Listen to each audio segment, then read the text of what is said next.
नमस्कार बंधुरा पार्वती रान्नाघरे सबाइके स्वागत। आशा करी सबाई भालो आछो, आमिओ भालो आछि। आज आबार चले एसेछि एकटा नतुन रेसिपि निये। चलो शुरू करे दिई। निये निয়েছি आलू बेगुन कुचि करे केटे, तारपरे मौरला माछ दिए दिलाम, तारपरे दिए दिलाम पेঁয়াজ कुचि, काँचा लंका, टमेटो, তারপরে দিয়ে দিলাম জিরে গুঁড়ো,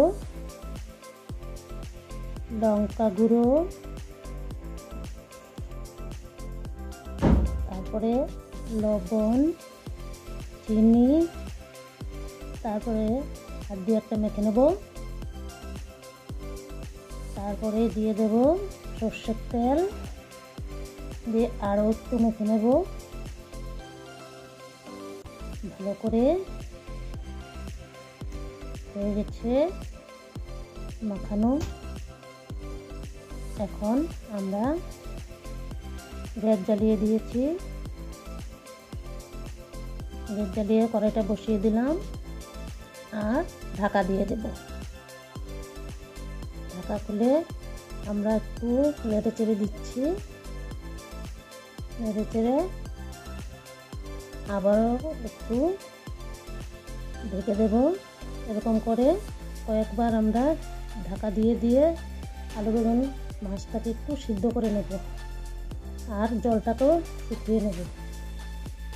আমাদের জলটা শুকিয়ে গেছে। এখন আমরা উপর থেকে ধনেপাতা দিয়ে আবার একটু ঢেকে দেব। হয়ে গেছে আমাদের আলু বেগুন দিয়ে মৌরলা মাছের চচ্চড়ি। এখন আমরা প্লেটের মধ্যে সাজিয়ে দিচ্ছি। কেমন লাগলো তোমাদের আজকের সহজ রেসিপিটা কমেন্টে জানাবে। এমন ভিডিও যদি আরও পেতে চাও তবে আমার চ্যানেলটাকে লাইক, শেয়ার, সাবস্ক্রাইব করে দেবে। আজ এখানেই বিদায় নিচ্ছি। টাটা, দেখা হচ্ছে নেক্সট ভিডিওতে। তোমরা সবাই ভালো থেকো।